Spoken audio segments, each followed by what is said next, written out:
Nobody knows even why some houses are called haunted. What would you call this place? Well, diseased, sick, crazy. Such houses are described in the Bible as lepers. Before that, an homeless race for the underworld. A house of Hades. Hello, everybody. This is the Paranormal UK radio show, the flagship show of the Paranormal UK radio network. I'm your host, Irene and Mark, and with me once again is my fantastic, great hero of a host, Mark Johnson. You know, you're building me up, set me on too high of a pedestal. You're never going to be able to reach me. No, I can always knock you down. Yes, I think that's why you set me up so high, just to watch me fall. Well, I learned everything from you, let's face it. Uh-huh. Yeah. Well, you deserve to be up on a pedestal. Ugh. You deserve it. Lately, I feel like hiding in a corner. Well, yeah, okay then. I could say something to that, but I'm not going to be so nasty. Oh, what stopped you from before? I'd put you in a corner too. Uh-huh. Nobody puts baby in a corner.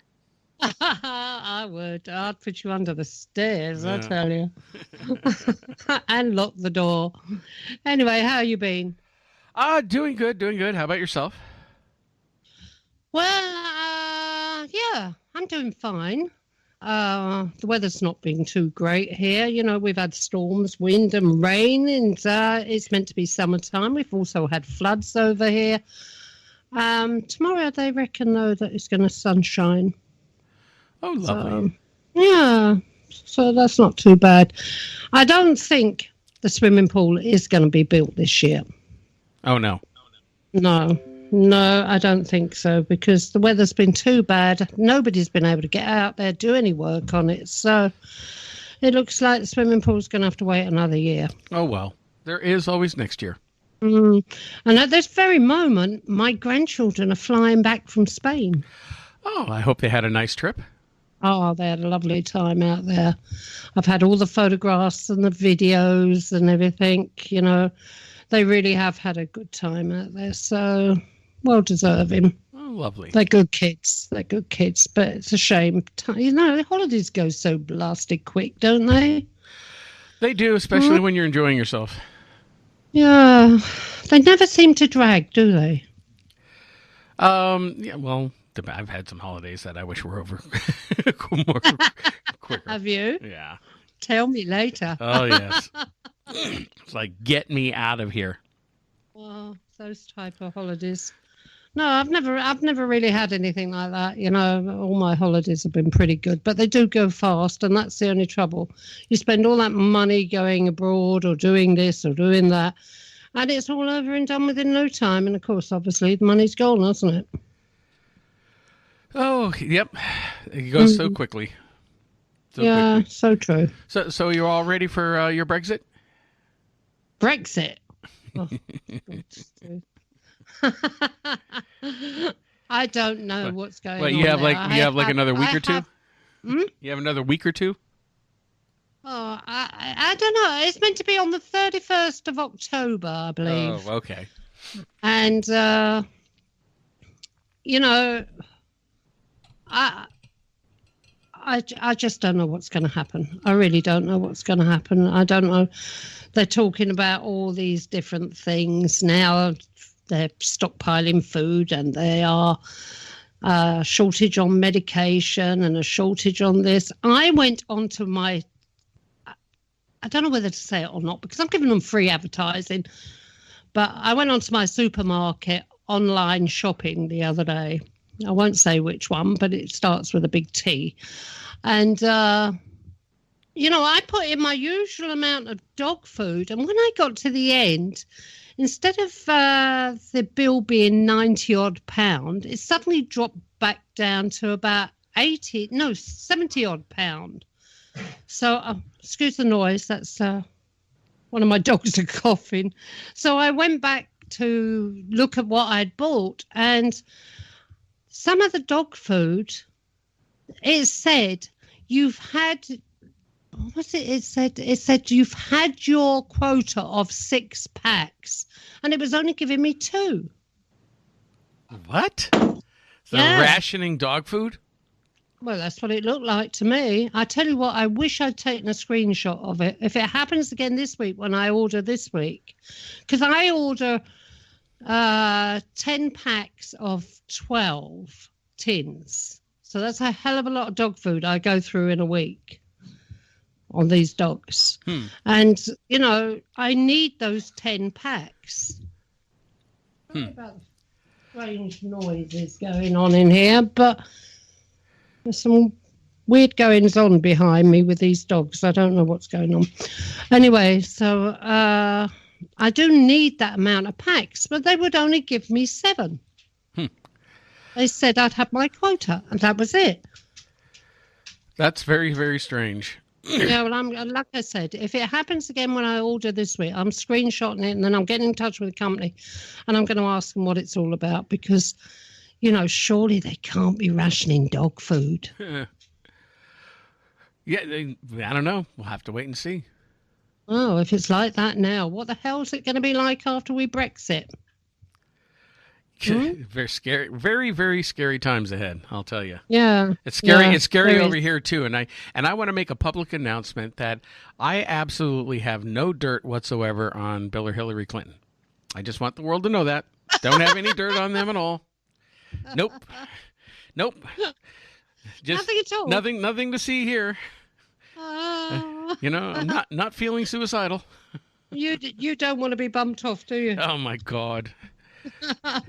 Yeah, anyone who crosses those two winds up suicided. Yeah, or falling off a bridge, or falling. You know, something's going to happen to you if you cross them two. Let's face it. Oh my God! You know, it was a joke too. It's going up and up and up. When Epstein was arrested and he was put in jail, people already started taking bets on when he was going to commit suicide that the Clintons were going to get him. And it became a joke, and then it happens exactly like everybody was joking. And, you know, and even the circumstances around it are so hinky that, you know, he was on suicide watch, but nobody was watching him. He had a roommate, yet the roommate was mysteriously whisked away. Didn't he attempt suicide when he first went in there? Supposedly. And that's why he was put on suicide watch. Well, he was put on suicide watch anyway because of that. And then, of all things, the closed-circuit television cameras that were supposed to be watching him mysteriously malfunctioned. Oh, they're so predictable, aren't they? Oh, my... It's like a bad joke. And you know, it's ridiculous. And, you know what? Even if it was all innocent... It wasn't innocent. I'm sorry. It's just not. It's just no. It's you know, where there's smoke, there's fire. Yep. Yeah. Yep. Anyway. Enough of the Anyway. Clintons. Okay. Enough of whatever his name was. I can't remember. Well, hey, I just want to put out a shout out there for people who may not be aware that, you know, October is right around the corner. I mean, I'm already seeing Autumn next month, yep. isn't it? I'm already seeing Halloween decorations in the stores. It's disgusting, but a couple. Oh, you're joking. Do you know we've had Christmas decorations in one of our stores since before summer?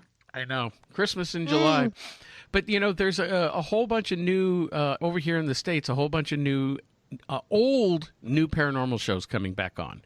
The Ghost Hunters show is coming back with some changes on a new network, and Grant Wilson, who used to be part of the TAPS team, but he left the show before the last few seasons were up.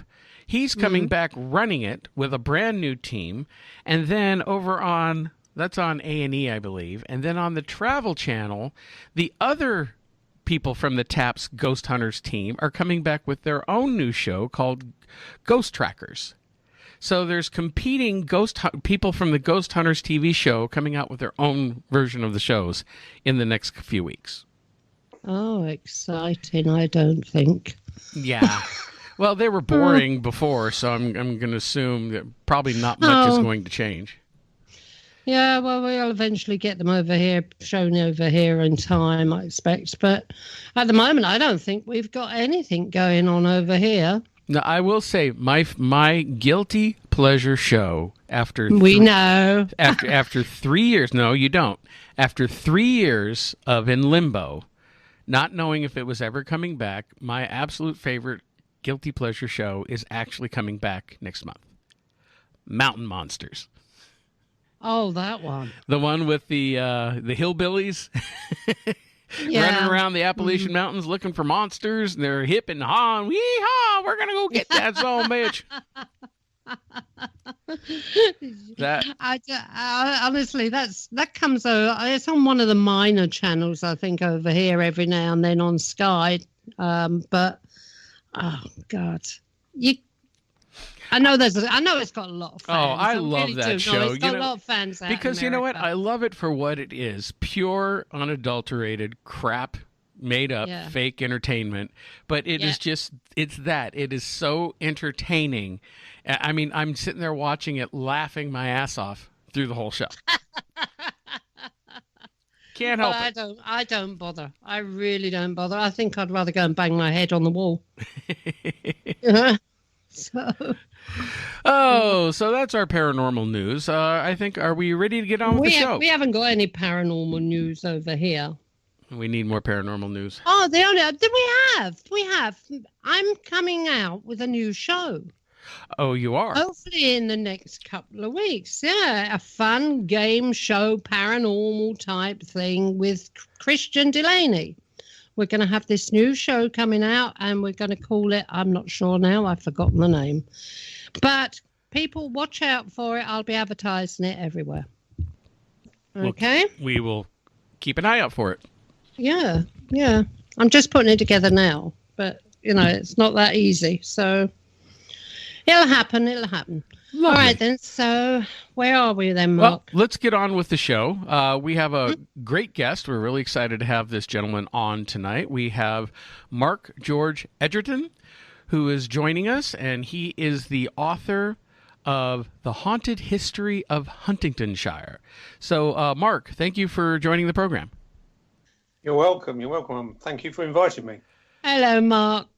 Now, Mark, this is going to be difficult for me, so I'm going to call you Mark, and I'm going to call it Markle Farkle. Okay? Okay. Markle Farkle, which is his old nickname. Yeah, well, my aunts growing up used to call me that, and it was like, oh, God, I made the mistake of telling Irene that, and that's it.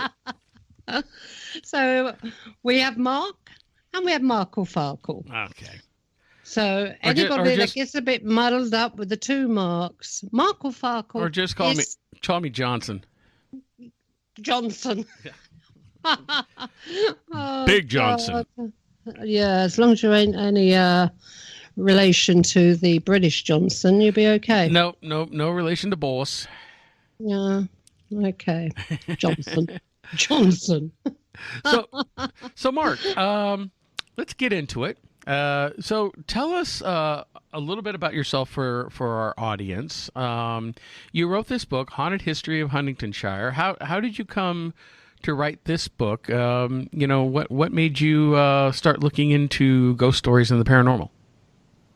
Well, it's something that happened quite a long time ago, way back in 1976 when I was just 15.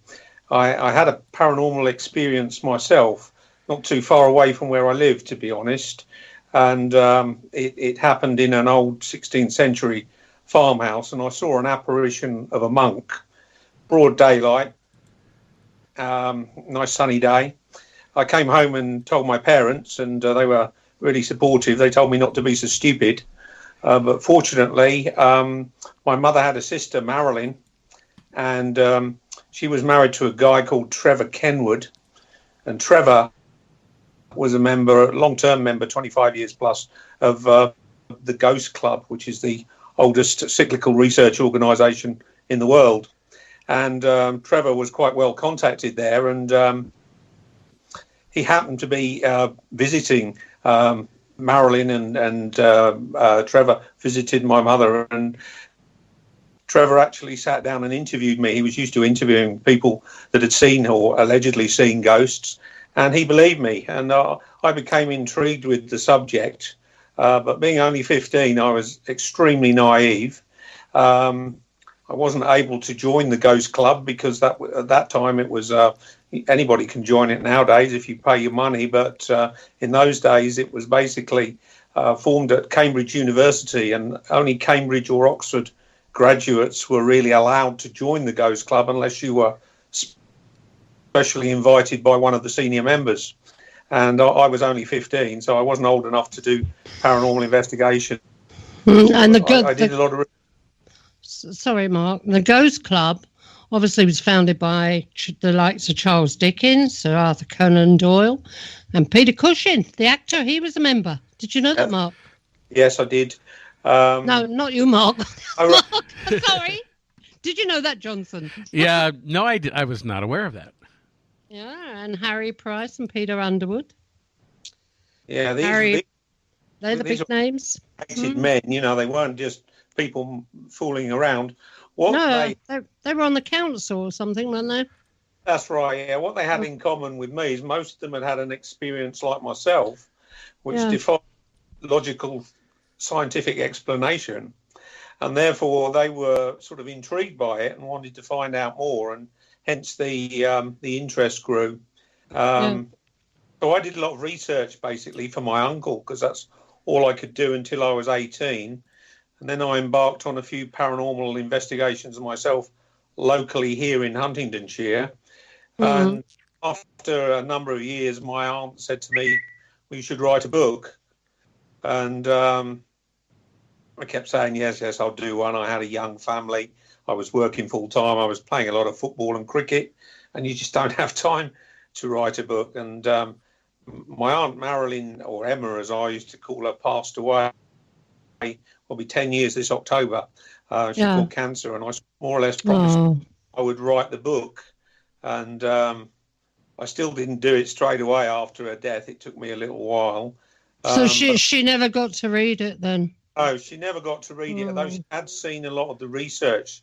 Some of my research went back to the 70s and was stored in my mother's attic, and the actual ink, because these are before the days of the internet, the ink had actually faded off the paper. Luckily, I pressed quite hard with a pen, so if you held it up to the light, you could actually decipher what I'd written, but the actual ink itself had completely disappeared from years of being in a hot and cold attic, Oh, I see. Getting back to your monk, when you saw the monk, was he solid? Did you see him like solid? No, but I didn't see him as transparent, see-through either. It was sort of like a queen state. I hasten to add, I only saw the monk for probably about 3 seconds. But it was very clear to me. I can still see it in my mind's eye, as clear as anything now. He was slightly shorter than me, and I'm not particularly tall. I'm 5'9". Yeah. And I could see a white face, and the clothing appeared to be a sort of greyish colour, and he had his hands folded sort of in front of his groin area, and I could see the white hand. If you said to me, was it definitely a man, I couldn't honestly say that, because you couldn't distinguish the features enough, other than it was monks' robes, not nuns. Yes, it was monks' robes, without doubt. Yes. Did you ever do any research to find out what type of monk he was? I did do a little bit of. I did some almost instant research, because as far as I was aware, I was in my friend's 16th century farmhouse. Yeah. And when I came out of this particular room, David, my friend, was there, and he could see from my face that something was wrong, and he asked me what had happened. And I said to him, "Dave, you're not going to believe this. I've just seen a monk in your washroom." It was called the washroom because it was where the washing was done in years and years ago, before washing machines. It had a copper floor, and it was slightly sloped so that the water could drain away. And I could tell straight away by his face that he wasn't shocked. And the first thing he said to me was, "Don't tell Chris." And Chris, sister Christine, who was only 12, so he didn't want to alarm her. He then told me that the farm was actually a monastic farm. The word Grange actually means, it's called Midlow Grange Farm, but the word Grange actually means monastic. Yeah. And not far away from me, we've got a place called Ramsey. and it had a sort of 10th century, 11th century abbey there, and it was owned by this Ramsey Abbey, and the monks would actually walk from Ramsey Abbey to Midlow Grange Farm to farm the land. And David still farms to this very day, and they still plough up clay pipes that these monks used to smoke. And we're going back before the 16th century, so it was before tobacco was here. So bearing in mind where we are geographically in relation to the Fens or East Anglia, probably been smoking cannabis or opium, which was freely grown in the area at that time. Yeah. Oh. So yes, we believe. I didn't know that. Yeah, yeah. Actually, not too far south of me is a place called Old Warden. It's near a place called Biggleswade. I don't know if you've heard of that before. And when I did my research, they actually rented the farm from Ramsey Abbey. Yeah. And I found out there that they paid their rent once a year on Palm Sunday, and it was a great big lump of candle wax that they actually paid every year as the rent. So it could be a monk from the Ramsey Abbey, or possibly the one at Old Warden. One of them is north of Midlow Grange Farm, and the Old Warden one is to the south. So yes, David told me that he and other members of his family had experiences that they couldn't explain that were of a paranormal nature, but they weren't apparitions. These were, basically, not seeing an apparition as such, things being moved, poltergeist type activity, basically. Yeah, unexplained stuff. Well, when you saw, can I have a little context on when you saw this monk, what were you doing at the time? And when you saw it, did it do anything? How long did you see it for? Well, I came on my bicycle, which is about sort of a mile and a half. I cycled from my house where I am now to this farmhouse. And I always put my bike into this washroom. It was part of the house, but it was almost used like a garage. It wasn't, a living room as such. There was seed potatoes in there. And I propped my bicycle against a sack of seed potatoes. And I went to walk out towards the door, as I'd done countless other times.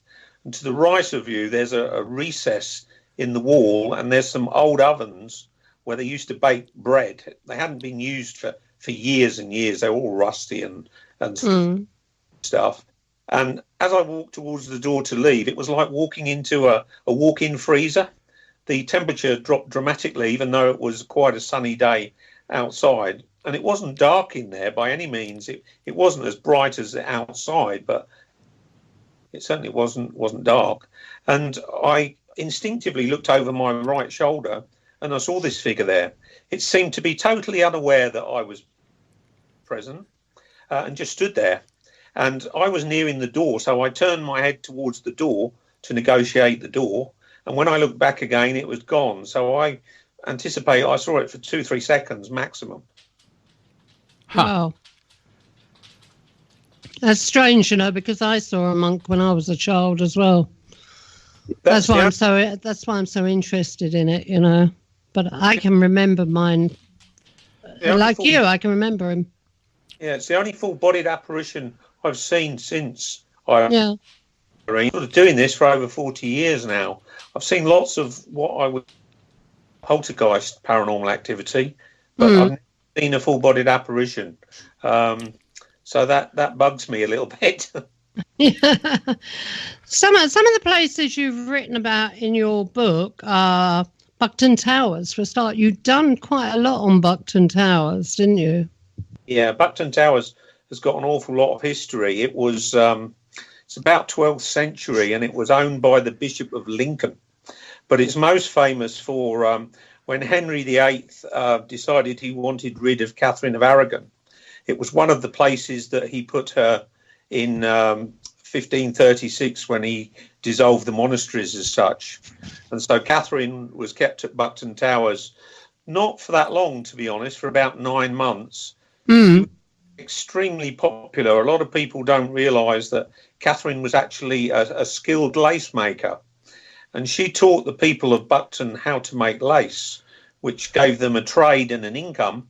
And so she became very, very popular, much to the dislike of Henry VIII. Yeah. So he sent the Duke of Norfolk and the Duke of Suffolk to remove her and move her to somewhere else. And when these guys turned up to move her on, the Buckton villagers sort of rose up with their pitchforks and their shovels and basically sent the Duke of Norfolk and the Duke of Suffolk packing. They outnumbered them men-wise. And so they had to go back tail between their legs to Henry in London and tell them that, they'd been unsuccessful. Yeah, the Duke of Norfolk, his seat is Arundel Castle, isn't it? I'm not sure, to be honest. Yeah, it is. It's Arundel Castle, because I was born in a village called Amberley, not far from Arundel Castle, and I had a pair of the 50 years ago. Whoever was the Duke of Norfolk then, I had a pair of his daughter's socks, and it had her name in. I think my mum picked him up from a jumble sale, but still. Anyway, What I did with the book was obviously there's the ghost stories that are attached to buildings, sort of ghosts, myths and legends. And so my job was to try and research and find out what category they fell into.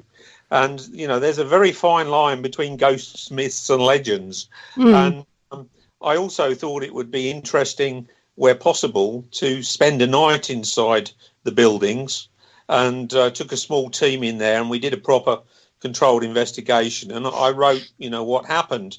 In some of them nothing happened at all, and that's what I've wrote in the book. But one of them, Buckton Towers being one of them, we did get quite a bit of stuff actually go on, which was interesting. And then obviously some of the historical facts, like I've just shared with you about Catherine of Aragon. He was later, Henry returned and with a bigger body of men and moved her to a place called Kimbolton Castle that also features in the book. And Catherine she seems to haunt both places. Well, I could find no evidence, to be honest, to say that she haunted Buckton Towers, but there's certainly plenty of evidence to suggest that she haunts Kimbolton. And there's also a lot of evidence as well to suggest why she haunts, because she had a pretty miserable time at Kimbolton. She died there in the building, and the cause of her death is not really known. Some people think it was the harsh fen climate, because we were right, in those days, you were right on the edge of the fens, basically water. And other people think it was a form of cancer that killed her, but she was at Kimbolton for almost 2 years. She sort of forgave Henry, and she had a daughter, Mary, Bloody Mary, as most people knew her, and she begged Henry to come and visit her and bring Mary, but she wouldn't, and he wouldn't allow it. And when she died, she was buried sort of about 30 miles north at Peterborough Cathedral, and her daughter Mary wasn't allowed to attend her mother's funeral either. So she had a fairly grim few months. So if you had a reason to haunt somewhere, then, her time at Buckton, from the research I did, was fairly happy. She was very popular. She taught people to make lace, and was very, very well liked, and always has been very well liked. Yeah, so Catherine of Aragon is haunting Kimbolton, as you say. What does she actually do? Does she walk through the rooms or through the grounds? Well, funny enough, she's generally seen from the sort of chest up, because the floor levels have changed over the years.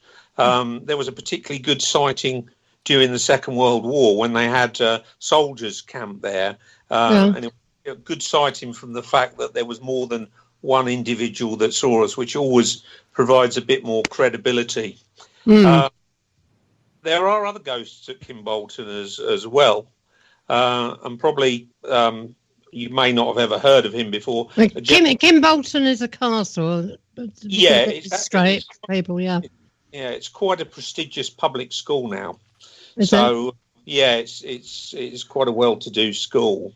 So they don't really encourage you. I would have loved to have spent the night in there, but they wouldn't allow me to because of the fact it's a working school, etc., etc. But yeah, the other person who's said to haunt the castle is a guy called Sir John Popham, who was a very famous judge. I believe he started life as a highwayman, but he reached this really high station, and he was the judge who tried Sir Walter Raleigh and Guy Fawkes. Do you know, this, I don't know how true this is, but when I married my husband, his mother told me that they were related to Sir Walter Raleigh. Oh, right. Yeah, I'd have to do one of these things to get right back and check on it, but apparently he is related to Sir Walter Raleigh, so that makes my sons also related to Sir Walter Raleigh. Well, if you look up Sir Walter Raleigh, you'll see that he was tried by a judge called Sir John Popham, and he lived at Kimbolton Castle for a while, long after Catherine of Aragon was there, of course. Yeah, and for people out in America, Sir Walter Raleigh was the one that laid his cape down over a puddle so Queen Elizabeth I could walk across the puddle. Am I correct? You are? Yeah, I remember my history from school. Most people seem to know who Guy Fawkes was. He was the guy who tried to blow up the Houses of Parliament on November the 5th. Yeah, pity he didn't succeed, isn't it? But never mind. Anyway, so this judge, he also haunts Kimbolton Castle. Yes. It's a beautiful building. It's got a lovely ornate chapel in it. It's got a lovely staircase painted by the Italian painter, I think Pellegrini.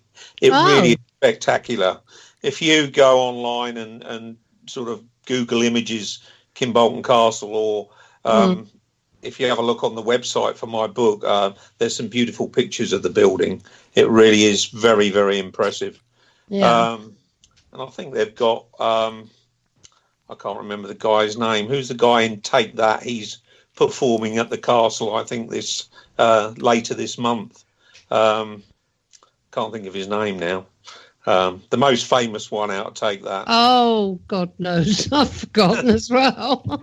Yeah, I can't remember his name. There, we're going to get bombarded by the fans. Yes. Oh, yes, we will. So he's performing there at the castle. That'll be good. I believe so at some stage. There's lots of adverts around for it. But Sir John Popham, apparently, there's a lovely sort of centre forecourt in the building, and he allegedly threw one of his own children, a baby, out of one of the upper windows onto some concrete slabs in a fit of temper for some reason. Oh, and nasty git. Yeah, the baby died instantly, and apparently on the anniversary of this event happening, the stone which the baby fell onto is supposed to glow either red or blue, depending what version of the story you actually read. And Popham is supposed to actually haunt the grounds, not the castle. He was obviously, as a judge, he tried sort of many sort of bad men, thieves, vagabonds, etc. And they say that he haunts to protect his beloved castle from, undesirables, so to speak. Yeah, it sounds like a bit of an undesirable to me.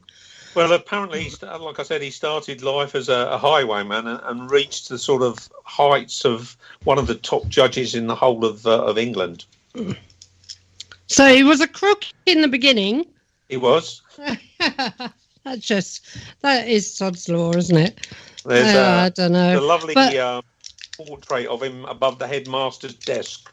Is that actually the area of the building where Catherine of Aragon actually spent her time, because she very rarely left her quarters in the castle during her last 2 years.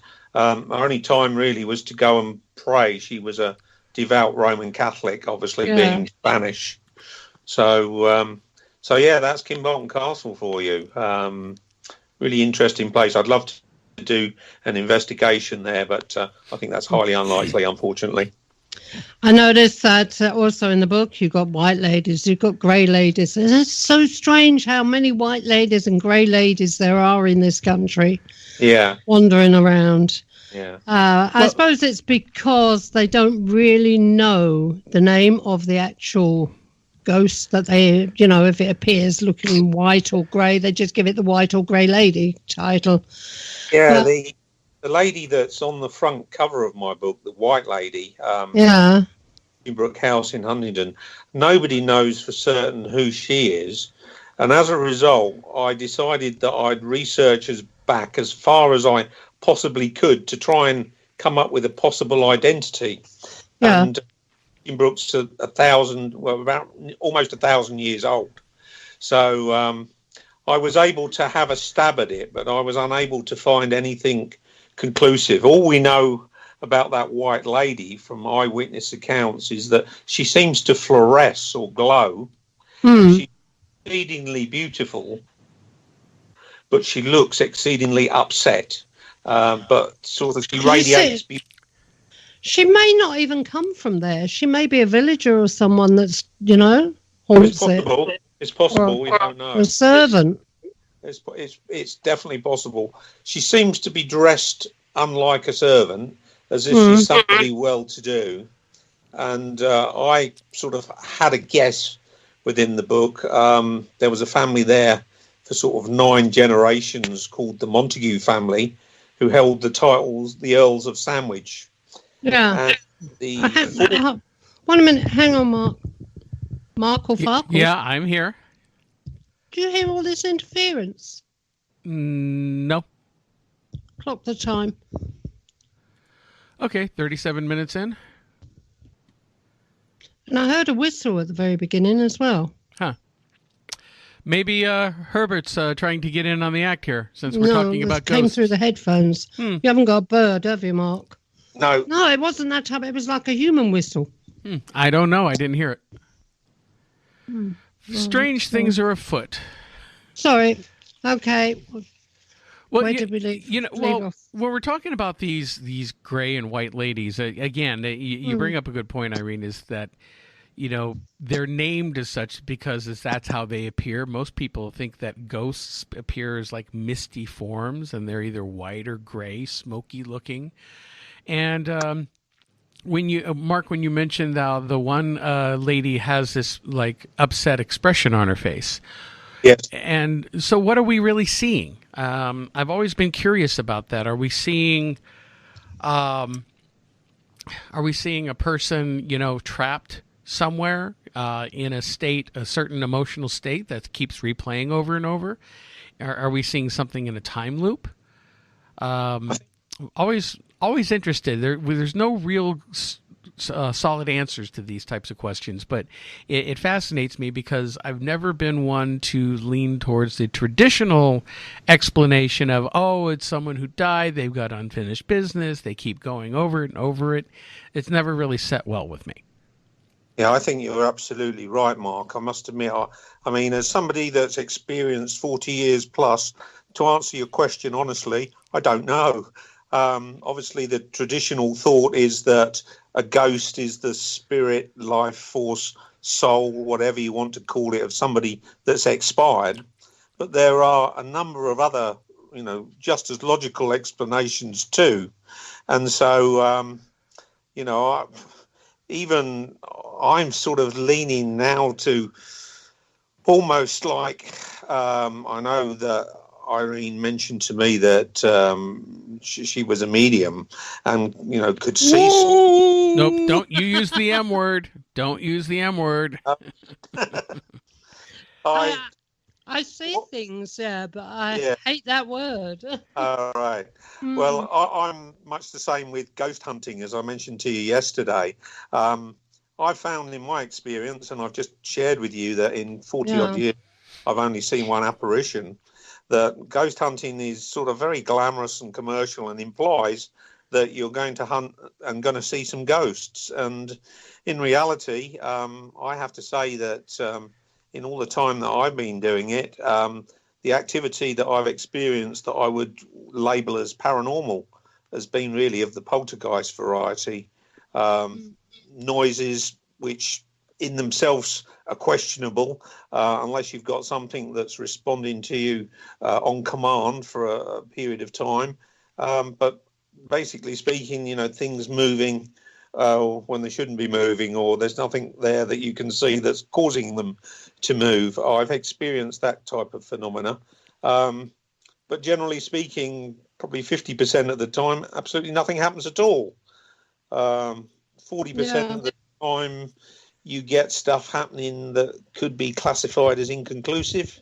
So it's really that 10% of the time, which is why a lot of these TV shows, if they were genuine, they wouldn't really make good TV, because if 90% of the time nothing's happening, it doesn't make very good television, does it? Well, Mark, you mentioned in all the years you've been doing this, you've only seen one ghost. You're still one up on me.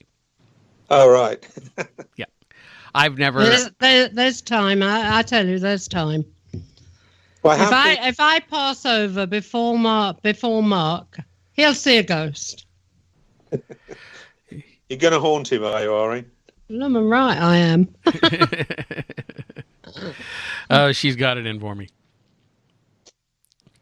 Well, and again, and this goes back to my age-old argument, is what we're seeing, ghosts in the traditional sense, spirits of people who've died, haven't passed on for whatever reason, or are we seeing other types of phenomena that we just haven't fully comprehended yet? Are we seeing somebody caught in some type of time loop, or multiple dimensions, multiple realities, things blending over? What people think that you see a ghost might be just another living person, but they're separated by whatever that veil of time is that just happened to temporarily merge together.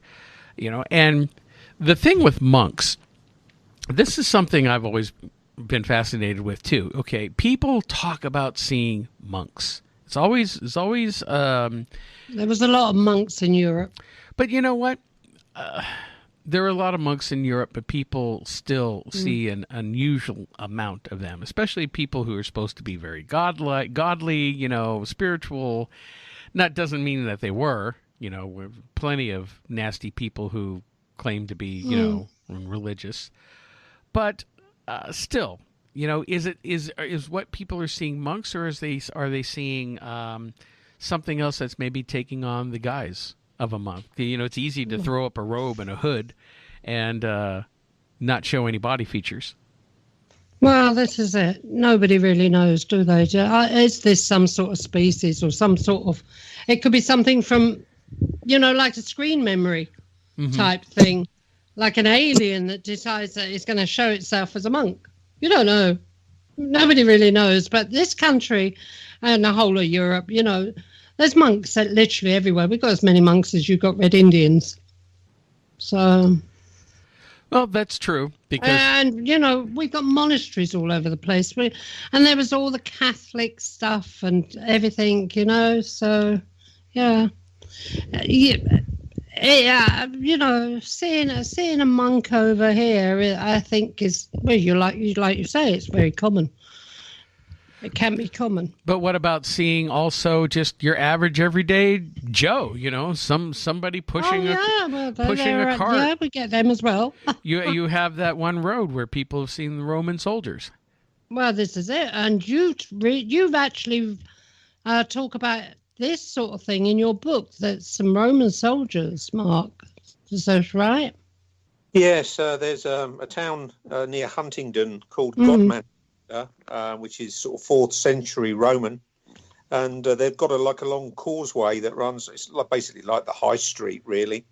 And people have reported seeing a legion of Roman soldiers walking through there. There hasn't been a sighting recently, to the best of my knowledge, but there are sightings on record. One of the things that I'm a little bit curious about, and it's something that's sort of dawned on me the longer I've sort of looked into this, is the sort of almost like the telekinesis, like the activity that I've experienced, poltergeist activity. Yeah. Wondering whether it's actually me doing that with my mind and not being able to know. I do know that half the brain, that the doctors and experts don't even know what it's for or what it's capable of. We only use a very small fraction of their mind, of their brain. So I wonder, whether there are things there that we don't fully understand yet, and we can perhaps actually use it to get a view of a time gone by, like you said, like a time loop, and I'm wondering whether that's our brain has got that ability to project forwards or backwards in time, or whether or not we're all capable. There are. Time does overlap, and occasionally when the conditions are all conducive, you, me, or the everyday Joe can actually get a slight glimpse of that and see something that they equate as a ghost when they're actually seeing a being or person that was around there 300-400 years ago or whatever. Just a brief moment in time. As I said, with that monk I saw it no more than 3 seconds. And the really thing that bugged me was I only saw it myself. So did I make a mistake? The only thing that sort of led me to believe I didn't was because I knew nothing of the history of the building. And when I went outside and saw my friend David and made him aware of what I'd seen, he actually, was able to confirm that there was a record of monks being here. It was a monastic farm, and that they'd had paranormal activity experienced. He and his family had experienced it in the building. So that's interesting. But as I've got older, I'm always a little bit more happier if you get a sighting where there's 2 or more people, because it gives it more credibility. But these things never seem to happen to order. If you go looking for it, you never see it. But if your mind is elsewhere, like, you're doing something, you're not even thinking about anything to do with ghosts, there they are, you know? Quite often I'll be doing the washing up or something, and I'll just turn and see something go across the room. Yeah. But my mind, if I actually turn around and say to myself, okay, I'm going to investigate this room in the house, I'm going to put in cameras, and I'm going to sit there and I'm going to wait or whatever, I won't see nothing. I won't see nothing because I'm expecting to see something.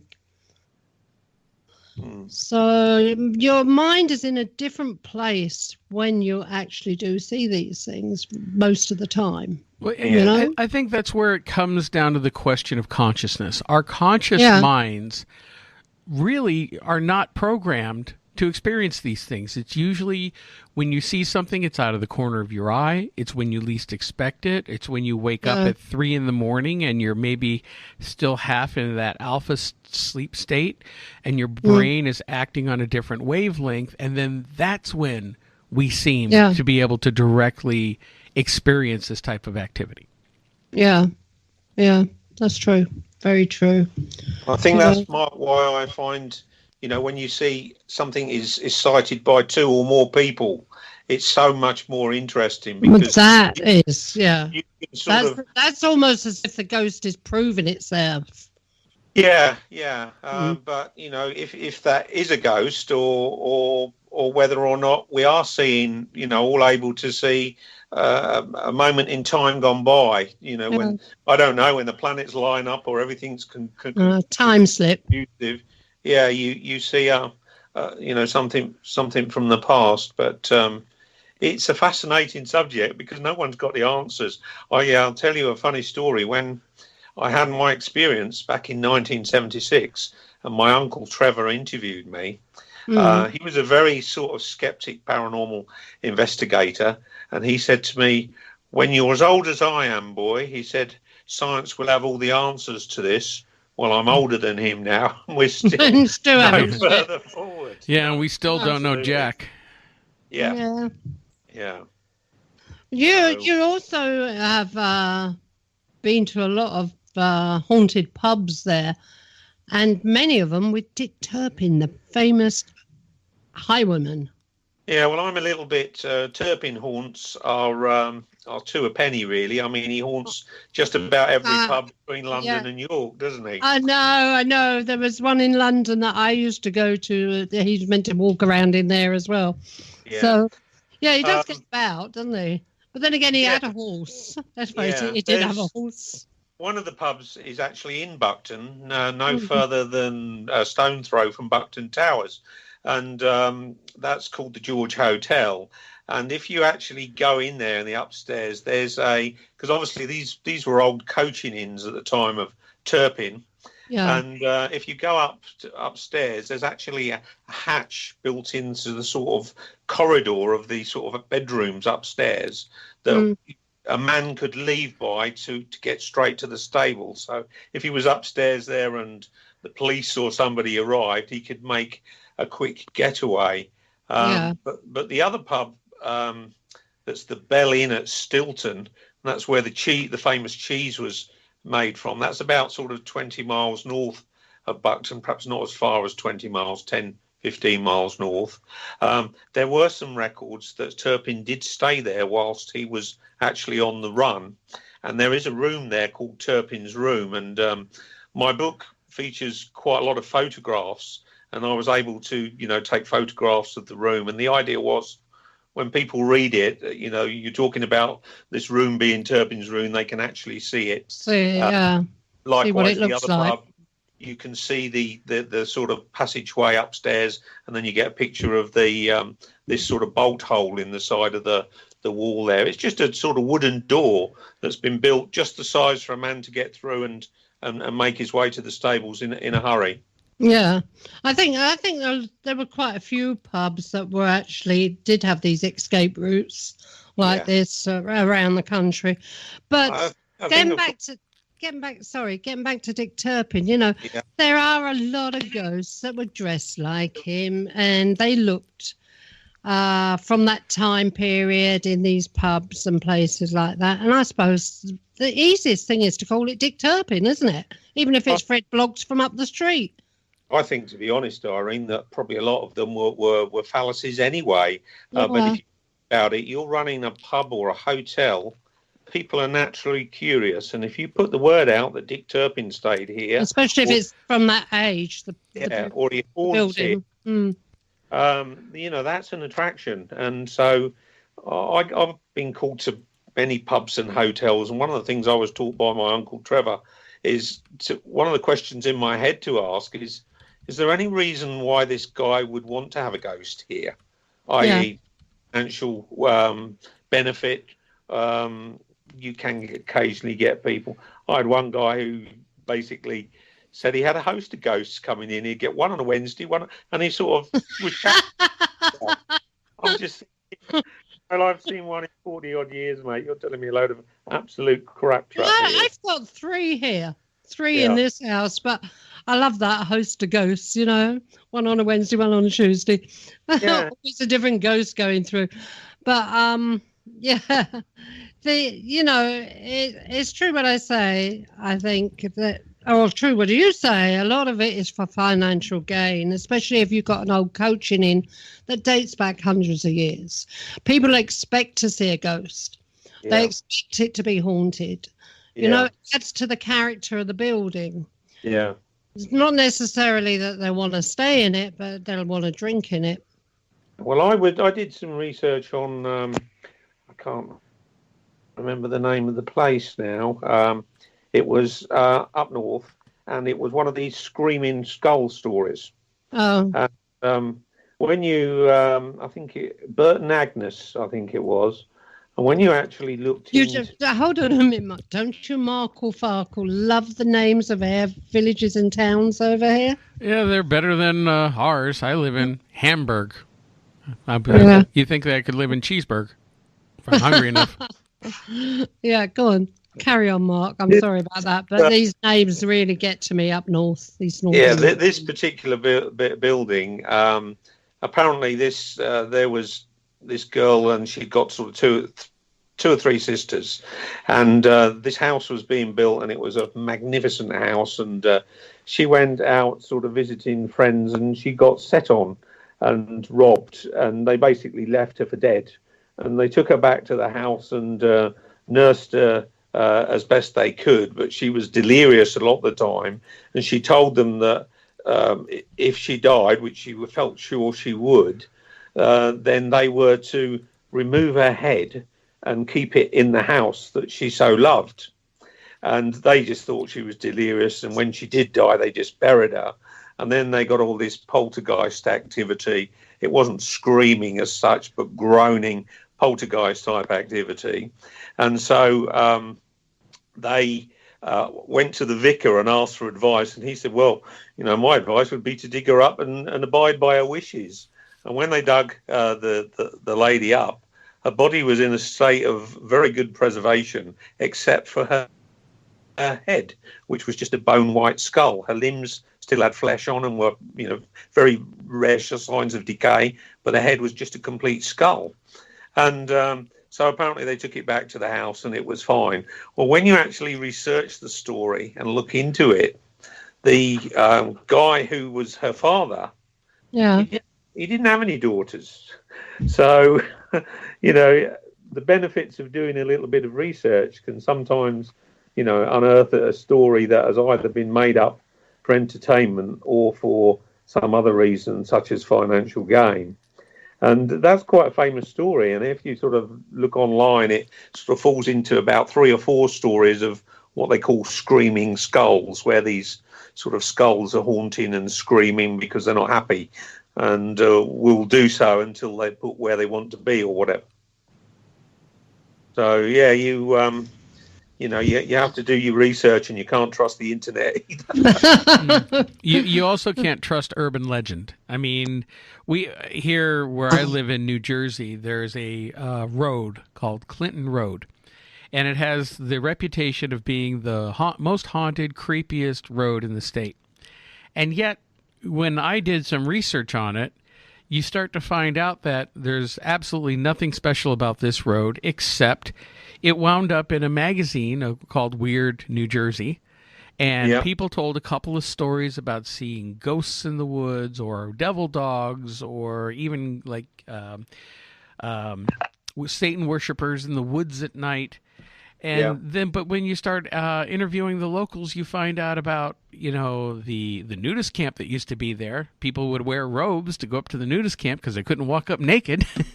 There's your Satanists. And none of the other stories panned out or could ever be verified. So, it shows how urban legend can just turn a place and make it haunted when there's really no basis for it. Well, one of the things with England, the British Isles, of course, is it's an island. And one of the things that we did have a lot of in times gone by is smuggling. And if you're running a smuggling operation at night, inventing a ghost story to keep the general public away is quite a good idea. So, I'm pretty sure that a lot of these pirates and coastal ghost stories were fabricated by smugglers, just really to keep people away.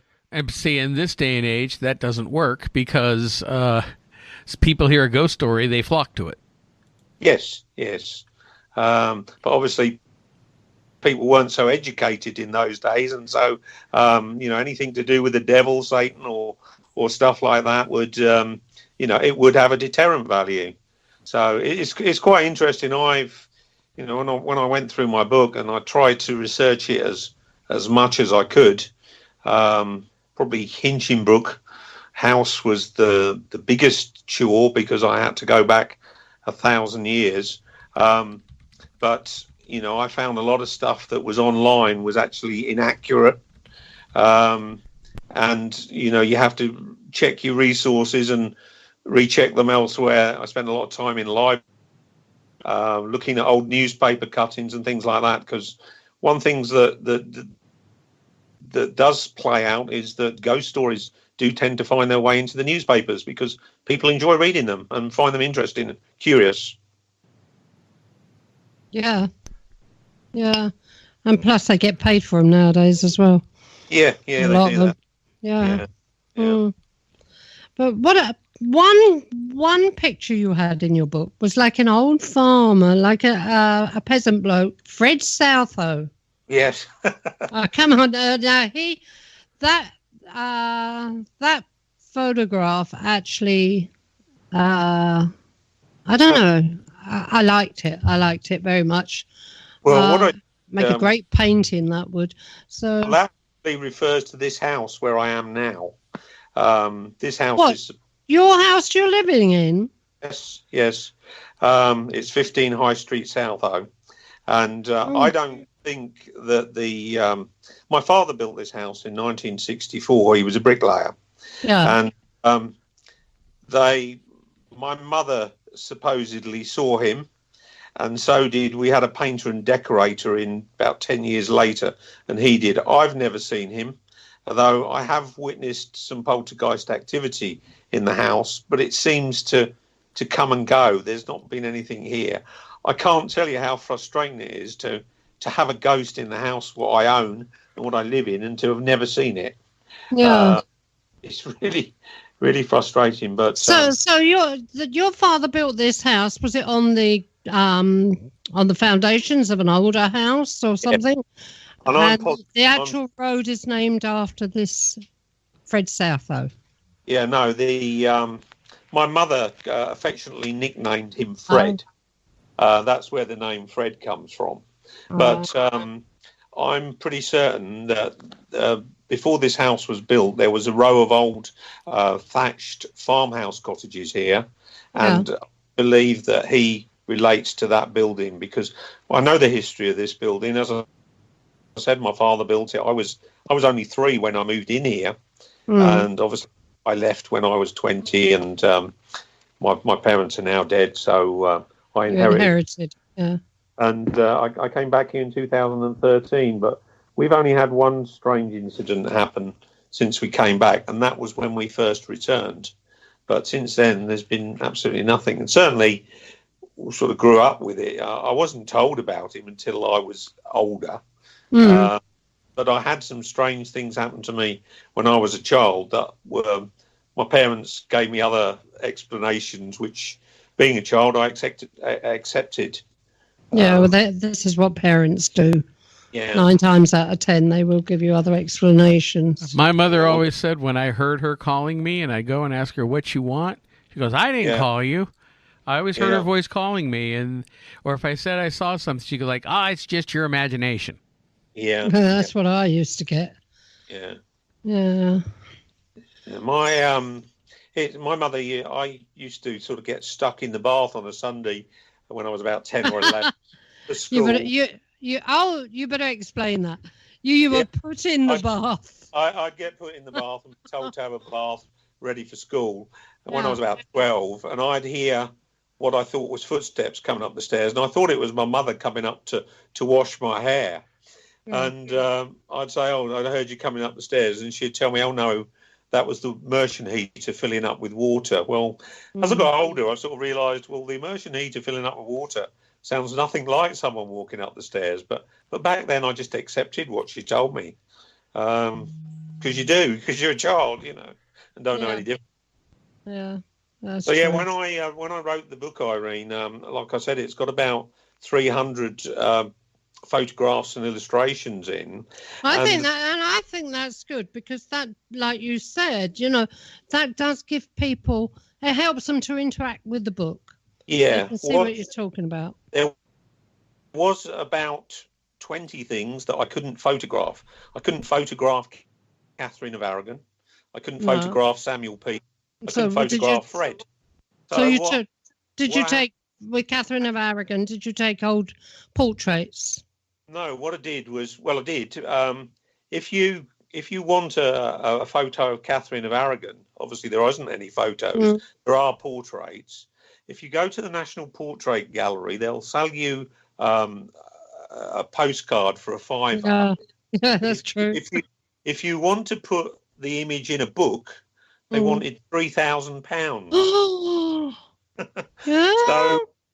So I had Catherine of Aragon, I had Oliver Cromwell, I had Samuel Pepys, and so what I did to overcome it was I went to the next county to me, which is Bedford, and I got an illustrator there, a very talented lady called Leanne Clark, and she calls herself Lenny. If you look in the bottom right-hand corner of the illustration she did, you can see the words Lenny with a little, where the eye is, there's a little heart where the dot would be on the eye.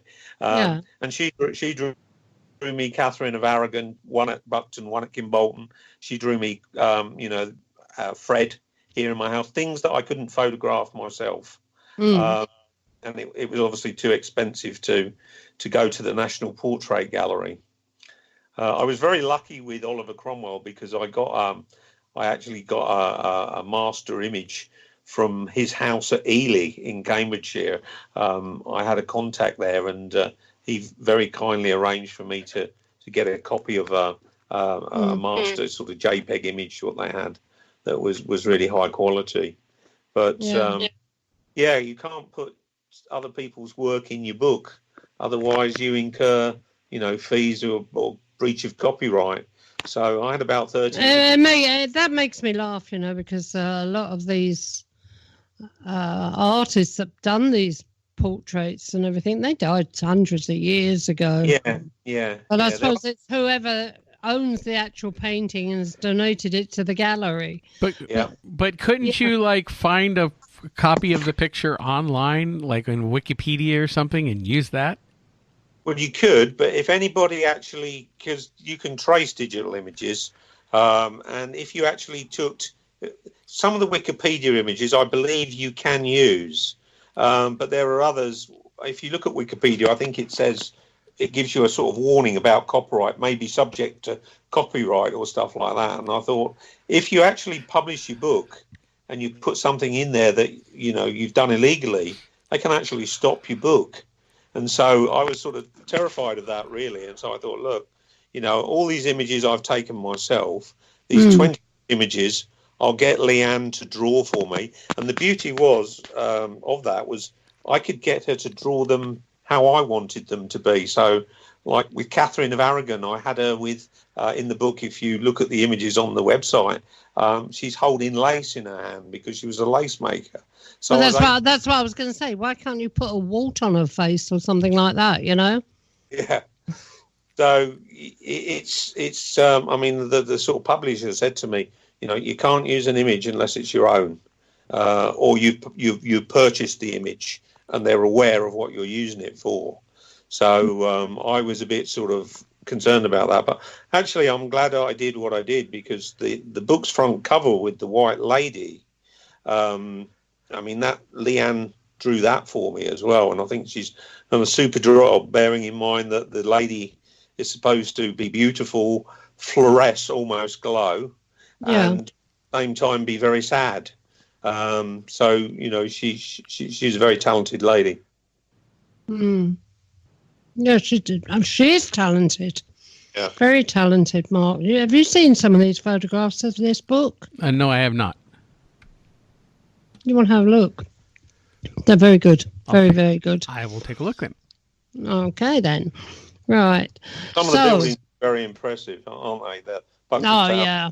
They're really, in Bolton Castle, very impressive. Very nice buildings. Yeah. Right. Drummer boys. Now, you've got quite a few drummer boys in there as well. Before you start, I've got to tell you, my brother, when he was a child, now he's what, he's 70-something now. When he was a child and at school, he went to, the school took him to Henley Fort, and they were camping at Henley Fort, a place called Henley Fort. And early hours of the morning, they were woken, or he was woken, by the sound of a little drummer boy drumming. Yep. How does he know it was a little drummer boy drumming? He hears drumming. That's the only thing he could think it was, or they could think it was, The fault was from that time, and drummer boy. And did he hear bum bum bum bum bum? I don't know what it sounded like. Whatever a drummer boy sounds like. Like from the Christmas song. They were all sleeping on the floor in this place, these children, and they were all together. There was none of them. The teachers were there, but you could hear it. Very interesting what Mark said about the drummer boy. Or how did they drummer boy, because exactly the same question went through mine. Although there are mentions of the drummer boy in my book, it's the same drummer boy. Traditionally, the story was always in one particular location. But as I did my research, the drummer boy actually cropped up in a couple of other locations. So the original story was that the drummer boy was murdered by a sailor called Matcham, and he was murdered on the road between a place called Alconbury and Alconbury Weston. And if you walk down this road on a sort of quiet evening, you could hear the footsteps of the drummer boy walking behind you. And if you listen very carefully, you could hear the rat-a-tat-tat of his drum. So there was no record anywhere of anyone ever seeing the drummer boy. So my question was exactly the same as Mark's. How did they know it was a drummer boy? And then when I sort of researched the story in a bit more detail, this drummer boy had been seen in a place where he actually went with his murderer to collect some gold, a little place, Diddington, which is only about a mile north of me here. So the drummer boy and this guy Matcham, who was the murderer, lived in a village called Brampton. And so the sort of drummer boy story features in 3 chapters, but it is just the one drummer boy. Yeah. He's in the pictures. He's in the photographs or pictures that you've got in the book. He's wearing a uniform. Yes. Was there a battalion of soldiers there at that time? Yes, there's quite the story. I believe is supposed to be based on fact, and I think his name was Benjamin Jones, and his father was actually in charge, and he was sent by this. His father sent him and this guy Matcham from Huntingdon to a place called Diddington Hall, which no longer exists, to collect some gold so that they could buy refurbishments for the battalion. Yeah. Matcham apparently had enough of the army. He didn't like it. He was originally from York, and so he killed the drummer boy, stole the gold, and returned to his hometown of York. Wine, women, and songed it for 2 or 3 years until the money ran out, and then joined the Navy, and basically broke down Portsmouth or somewhere down south after returning from a ship, saying that this boy had been haunting him ever since the murder, and he couldn't stand it anymore. And he basically gave himself up and was tried and executed. And that's basically quite a long story in a short as detail as I can give you. Yeah. So you really do get into the bones of these stories of these ghosts, don't you?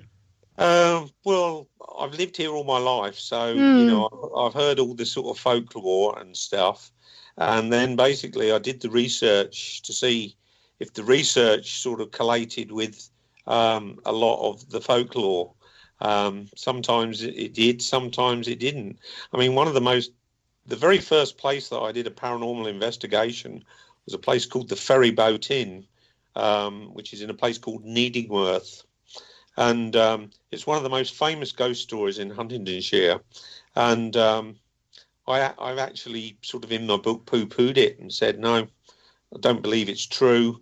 And I've given a lot of reasons as to why based on the research that I did. It's supposed to be a girl called Juliet who's buried in the bar of this particular pub. And it's an anniversary haunting on the 17th of March, I think St. Patrick's Day. She's supposed to rise up from her grave and walk from the pub to the river, which is a short distance, to a tree where she hung herself, basically because a man had spurned her advances. And that story is a highly famous ghost story. It's been in a number of different publications. There's never been a book written, as far as I'm aware, on Huntingdonshire alone, but sort of Cambridgeshire or East Anglia is a very famous story. And I've absolutely, if you go in the pub, there's psychic drawings of this Juliet Tuesley. There's a lot of information. but when you actually check it out and research it, it doesn't tally. Yeah. The dates don't tally. The name doesn't tally. The name Juliet is of Scandinavian origin, and the dates that basically it was all based on a séance that was held in the pub in 1952 by a very famous paranormal investigator. You'll probably know him, called Tony Cornell. I've heard of him. Yeah. Oh, Tony. no, I'm thinking about Cornell from the Cray Twins gang. Sorry. Yeah. Well, Tony did a séance there in 1952 and basically got a lot of the information, the name Juliet Tuesley, dates. She said that she was in love with a woodcutter called Tom Zool, and that he'd spurned her advances and so and ridiculed her, and so she took herself down to the River Ouse and took her own life. And she in those days you couldn't be buried in the church if you took your own life, and so she was buried by the side of the river, which later the pub was built. And there is a flagstone in there, and people flood there on the 17th of March in the hope of seeing Juliet Tuesley, but I'm yet to meet anybody in 40 odd years who has. It could be that this 1952 psychic was fabricating the story for a bit of attention. I don't think so. Tony Cornell was pretty prestigious guy. I think basically if you read his books, he says, it just shows you how unreliable seances, etc., can be. He basically, it's quite funny because they were doing the seance, and in those days pubs used to shut at 11. They chucked him out at 11, so he had to go to the Blue Boar Hotel in Cambridge and finish the seance there. But he got called back the following year to do another one, and it made global news. There was sort of policemen turning cars away 2 miles down the road. The landlord had obviously realised this is a real money spinner. Yeah. And I firmly believe that there's no truth in the story at all. If you read Tony's research and you compare it with my experience, I must have been there 15 to 20 times in the last 40 years on that date. Never seen a thing, never met anybody who has. And so I put all the reasons together in the book and said, I believe this is just a legend. It's not based on fact. Yeah, it could be a legend, or otherwise, they've got the date wrong, maybe. Yeah. Right now. Actually, I have a question for you. Now, you had also last year did an American TV show, Paranormal Lockdown, with Nick Groff and Katrina Weidman. Yes, I did. Yeah. Which was at the Hinchingbrook House in Huntington. I was wondering if you could talk a little bit about your experience with that. Well, basically, as I said, I'd done a lot of research for my book, and I've gone back 1,000 years. And they decided that I think they did 10 shows in the UK, and I think the last show was Hinchingbrook House. And I got a telephone call from them basically saying, we need somebody that knows the history of the house and the haunted history of the house. Would you be prepared to come in and assist us? And I didn't really know a great deal about Paranormal Lockdown. I'd heard it, but to be honest, I'm not a great watcher of paranormal TV shows. And obviously, the guy who, trying to think of his name now, the guy who's the cameraman, who's the actual executive. Nick Groff. No, not Nick Groff. The guy who is their cameraman. And I don't remember his name. Rob Safi, his name is. And he said, basically, we just want you to come in. We want you to walk us around the house, tell us the history of the house and its ghosts. I mean, Hinchingbrook's got everything. It's got skeletons under the stairs. It's got this white lady in the grounds. It was a priory, so it has a lot of nuns have been seen there.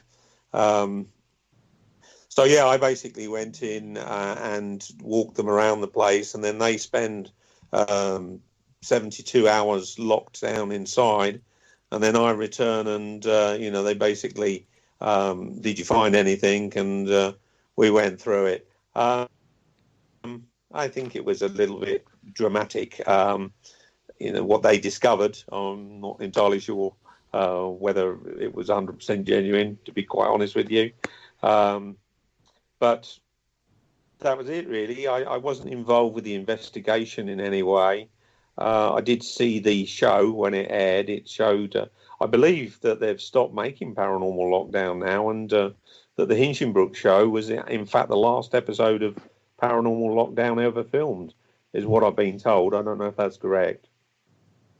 But yeah, it was an interesting experience. They were very nice people, and they were very courteous, etc., with me, and I just basically walked them around the building, told them its haunted history, and then returned 3 days later, and they sort of showed me some of the evidence that they'd uncovered, which basically centered on the main stair, which I did say to them when I took them around. If you get activity, this would be the place that I would expect the most, based on historical sightings. Normally nuns are seen on the stairs. The stairs aren't original. They are about the same age as the original stairs. But are they in the same place as the original stairs? No, because the original stairs were damaged in a fire, and then other stairs were sourced from a house down south that were more or less the same age. But I don't think that they were set exactly the same. And the reason I say that is because sightings of nuns on the stairs, normally people report seeing them from the knee upwards. They can't see below the knee, which suggests to me that they're probably walking on the old staircase, and therefore below the knee is not visible because the steps are slightly out of kilter. Do you understand? Yeah, I do. Yeah. I believe Hinchinbrook is haunted. I went to school there in the 70s, and I've no doubt that it's haunted, but I don't think there's anything nasty or demonic there, as the program sort of made a bit of an inference. But then this is it with these programs, you see, they've got to have the evil touch, because that's what gets the bums on the seats. Yes. That's what makes the money. So it's either demons, or it's this, or it's somebody who's a murderer in come back to haunt you, or something, whatever, just to get that thrill, that excitement going in the show. Yeah. Whereas a lot of these places, it's not like that at all. No. Well, I certainly, I have invested. I did spend the night in Hinchinbrook House, and the findings are listed in my book. And we did have stuff happen. There was nothing, that the sort of nature that they sort of inferred that they encountered when they spent the 3 nights in there. It's a really interesting place. I mean, it's 1,000 years old. It was owned by the Cromwell family. It was a church, and then it became a priory. And then Henry VIII dissolved the monasteries 1536, and it then became prime real estate. And the Cromwell family owned it, of Oliver Cromwell fame. Now, there was an Oliver Cromwell who owned it, but he was the uncle of the Oliver Cromwell. Yeah. And then it became the residence of the Montague family, who were the Earls of Sandwich, and they were there up until 1962, I think, and then it got sold to Huntingdon District Council and the estate and the house, and they built a police station there, a hospital, a country park, and obviously a school, which encompasses the house. So yeah, it goes back nearly 1,000 years. Yeah. What about the man with the Panama? For God's sake, I can't say it. The Panama. There's certain words I can't say. I can't get my tongue around them. Yeah. The man with the Panama hat at Godmanchester. Now, what's he about?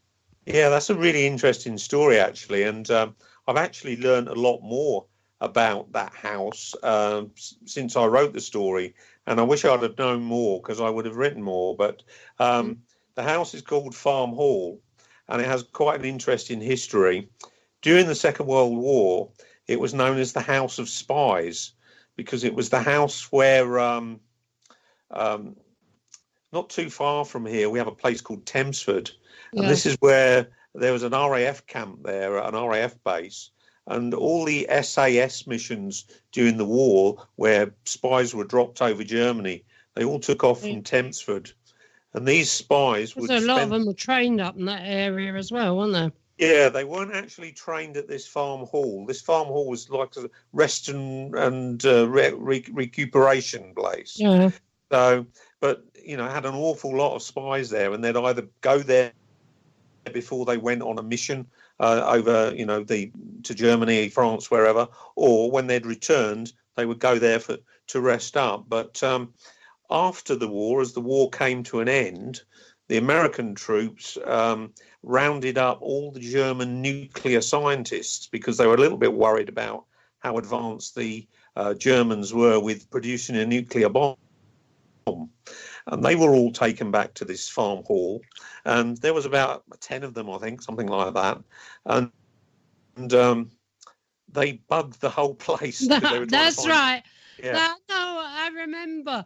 They did. They totally bugged it so they could hear their private conversations. Yeah. And they sat in another part of it, way back, all the listening equipment. Yeah, they bugged the trees outside, the ground and everything. And it was a brilliant operation to get that information. Absolutely brilliant. Well, they actually found that they actually knew less than they actually thought. They weren't quite as advanced as they actually thought, but there was two brilliant scientists there who either were Nobel Peace Prize winners or went on to win them.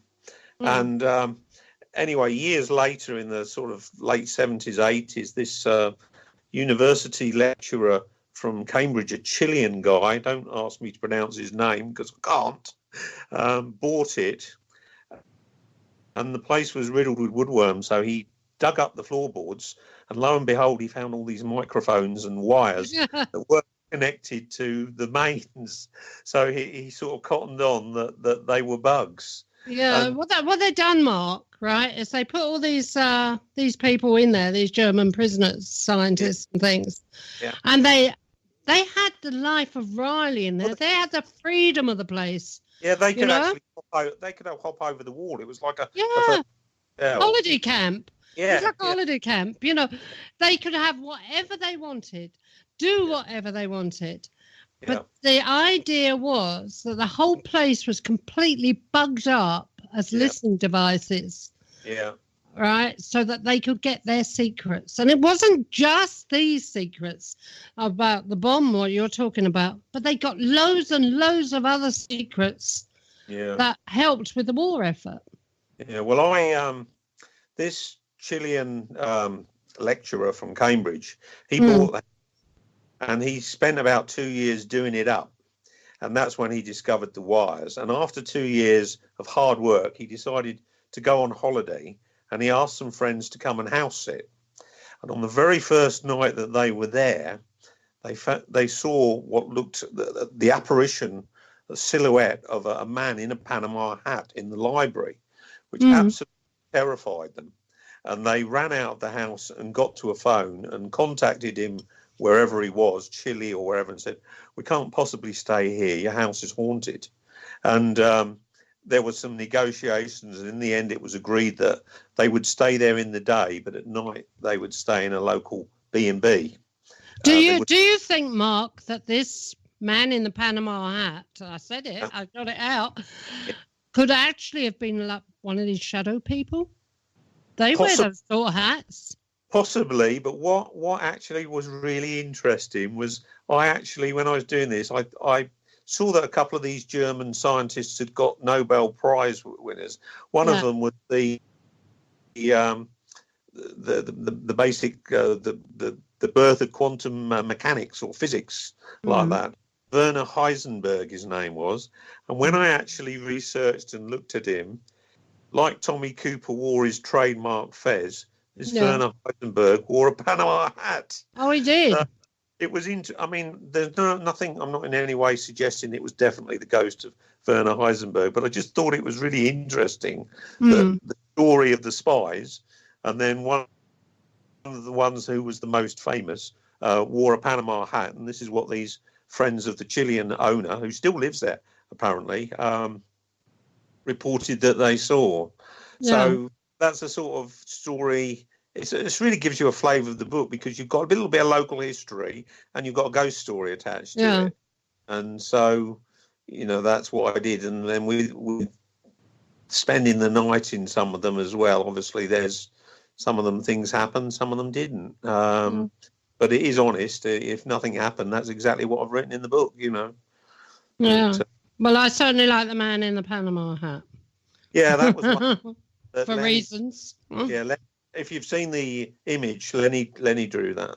Yeah, it was good. It was very good. Are you there, Mark? Yes. Yes, I'm here. Just listening to you two talk. Oh. Right, well, is there something you want to say, Mark? No. Just, like I said, listening. All right, Samuel Pepys. Come on now, tell us about Samuel Pepys, Mark. Oh, Pepys is quite a very interesting character. You better explain who he is first. Yeah. Well, Pepys is the famous diarist, and most Americans pronounce him Pepys rather than it's pronounced Peeps. Yeah. And he was a famous diarist, and a lot of people don't realise why he was a famous diarist. He only actually wrote a diary for 9 years, between 1660 and 1669. But during that period of time, most of which was spent in London, we had the Dutch invading England, and they were literally coming up the Thames. We also had, in 1665-ish, the Great Plague of London. And then the following year, we had the Great Fire of London in 1666. And all of those were diarised by Pepys. And he was a pretty intricate diarist. He wrote in really detailed accounts. And so they're the most detailed accounts of those sort of major historical events that are known. Now, his father's uncle lived at Brampton, which is about 5 miles to the north of me, and Samuel Pepys spent a great deal of his time there, and is said to haunt the Black Bull pub and the St Mary Magdalene Church, which is immediately next door, just probably 300 or 400 yards up the road from the pub and the church is his uncle's cottage, Pepys Cottage, which is still there today. And there's a picture of it that features in the book. It can certainly be seen on the website if you look at the gallery page. Pepys was also related to the Montague family, who were at Hinchinbrook House. And the Montagues were very much a naval family. And sort of Pepys did secretarial work for them. But his diary is really interesting because he wrote in such detail. And to be quite honest, a lot of it he wrote about everything, his mistresses, what he got up to with them. And to keep a lot of this from his wife, he wrote in either foreign languages or code. And it's a bit saucy at times, to be honest. It's diaries. You can read them online. But really, he's mainly famous because obviously he diarised the Great Fire of London, the Great Plague of London, and obviously the Dutch who got repelled when they were halfway up the Thames with the intent of invading England. Yeah. And these are the most intricate, detailed accounts of those. He gave up after 9 years because he was actually frightened he was losing his sight, because obviously he was writing these diaries basically in sort of candlelight conditions. He didn't actually lose his sight, but that's why he wrote them for 9 years. And what I found out, which I think is quite funny, is, as I said, he wrote a lot of the diary in foreign languages and codes because there was bits and bobs in there he didn't really want people to read. And a guy spent, I think, 2 or 3 years actually decoding the whole diary. And he found 2 shelves above where the diary was kept, the key with all that coding. So he'd spent 2 to 3 years trying to break these codes and that, and they were all actually, the key was only, literally a meter above it where the diaries were kept. So yeah, Pepys is supposed to haunt the the churchyard there. As I mentioned before, when the Dutch were coming up the Thames, Pepys told his wife and his father to take the Pepys family treasure to Brampton, which, as I said, is just up the road from me, because they were frightened that the Dutch were going to invade and they'd lose their money. And apparently the father and his wife buried the Pepys treasure all over the place. There was a large paddock at the back of Pepys Cottage, and the churchyard has now been extended backwards into this paddock. And a lot of people, they didn't bury it all in one hole. They buried it all over the place, and some of it was never found. So if you look at the book, each chapter starts, in most cases, with a village sign. And on the sign for Brampton, you can see Pepys scrabbling around trying to dig up his gold. And they say that a portly figure resembling him has been seen in St Mary Magdalene Cemetery, which would have been the paddock at the time, looking at the ground and walking around agitated. So they think that he's still looking for the gold and treasure that his wife and father forgot where they'd put it. Okay, right. I think Mark wants to say something. Well, very interesting stories. Now, you've how many locations in total do you include in the book? Well, I think that there's 55 locations. Obviously, some of them, like the ferry boat inn, I've actually ridiculed that and said I don't think it is genuinely haunted. But there are 55 different locations. I think that 31 or 32 of them have never been written about before. They're stories that I've amassed through sort of 40 odd years of living here locally and having a strong interest in the paranormal, ghost stories and stuff like that. So yeah, 55 to answer your question. Now, are you continuing to research? Do you have thoughts of maybe writing another book? A lot of people have asked me whether I'm going to write another book on the subject of Huntingdonshire. I don't think there's enough concrete material. Anyone who's read my book will tell you that there's names in there on newspaper cuttings. I haven't sort of included stories where Joe Bloggs said he came out of the pub after 8 pints of bitter and saw a ghost walking down the high street. I've tried to go for places that are credible and have accounts. People have been prepared to put their name to what they say that they've seen. Or there's newspaper cuttings and things to give it a little bit more credibility. I don't think I would write another one on Huntingdonshire. I may, because I go all over the country sort of on paranormal investigations, and I keep a sort of record of the investigations, particularly the more interesting ones. So I could possibly do that, but I would probably have to go to these places and take all my own photographs again, because some of the photos are not mine. So if I was going to put them in a book, as I mentioned earlier, I'd probably have to do that. What about other locations other than Huntingdonshire? What was it that drew you to that location, and do you have an interest maybe in researching any other towns? Well, Huntingdonshire is a relatively small place. It's most famous for Oliver Cromwell, who fought with King Charles in the Civil War. It's his birthplace. It's a relatively small place. It was a county in its own right.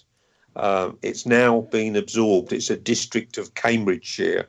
We're about 18 miles from Cambridge, where I am. So I know it quite intimately because it's quite small. And I know a lot of stories that probably other people who've written books on East Anglia or Cambridgeshire would not know, because, I know it quite for a number of years and quite personally. I've been to other places that are said to be haunted all around the UK, and I've got quite an intensive library of these locations and things, what are supposed to happen there, and the stories on my computer. But at this moment in time, I haven't really sort of thought about writing another one. I've been amazed because I sort of wrote this book. It wasn't written as a commercial venture.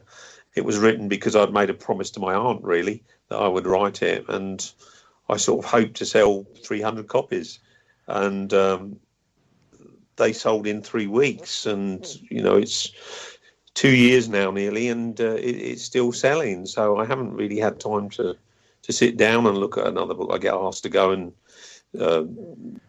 some of the information I've shared with you this evening, present to historical societies or women's institutes and stuff like that. I take all the slides with me, projector, and just basically tell them the stories as I've told you. What about, if not writing a book, what about, is there any other locations that you really have a desire to go out and investigate? Something, whether it's ghost related or maybe some other type of phenomenon that intrigues you? Yeah, to be honest, there aren't many other aspects of the paranormal umbrella that really interest me other than ghosts and poltergeist activity. UFOs, I sort of accepted years and years ago that it's highly probable that they exist purely because of the numbers. If you look at the size of the universe, etc., to stand back and unless you've got really strong religious beliefs, to stand back and say that we would be the only planet out there that could sustain intelligent life, I think is probably unlikely. So that doesn't really interest me so much. Not because it's not interesting, but because I just sort of have accepted that, where with the ghosts and the poltergeist stuff, although I know there's something, it still intrigues me because I don't know enough even after spending this amount of time. As regards locations where I'd love to go to do paranormal investigations, there are loads of them, Mark, but most of them are inaccessible. I mean, if I could choose one, I would probably choose the Tower of London, even Kimbolton Castle, which is probably about 7 miles to the west of me.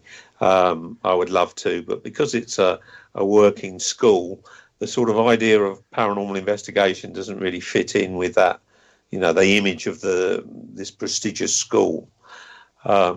There's in Norfolk, just short of here, there is Sandringham, which is the Christmas residence that the royal family go to. I'd love to investigate there. That's literally got hundreds of rooms and a long history of haunting and paranormal activity.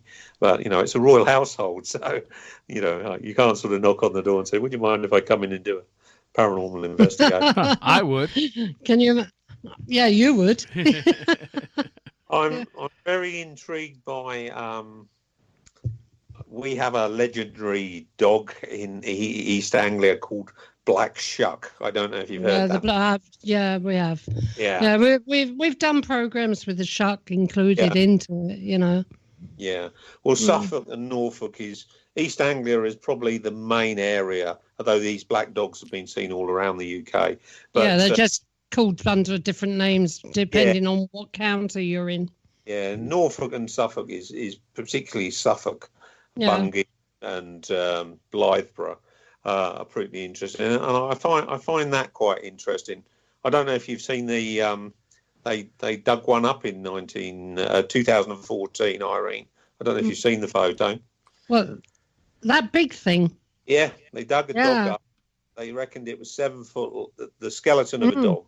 They said it's 7 foot long and would have weighed in the region of 200 pounds. Yeah. That was not too far. Horse. Not too far from Blythburgh.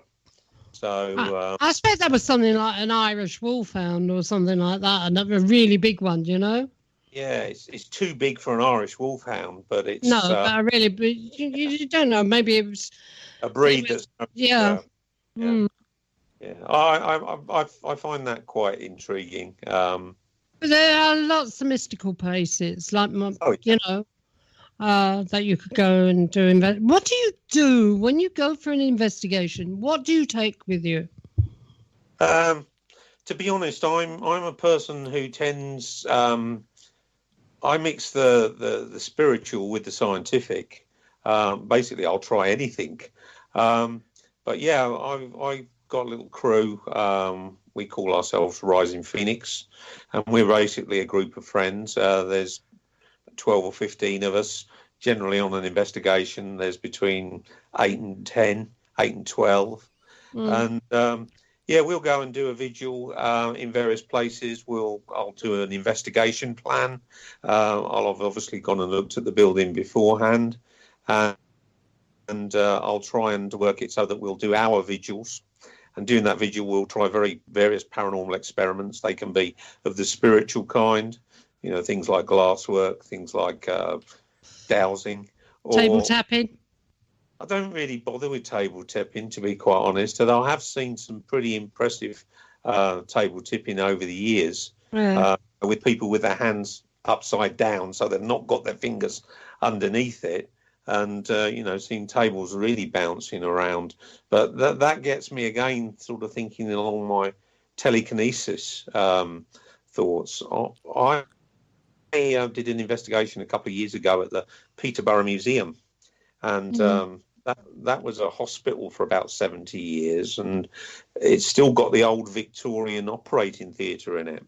And we did a vigil in there, and the actual operating table had been pushed flush against the wall. There was no chairs in there, and around the walls there was various cabinets containing these Victorian operating tools, etc.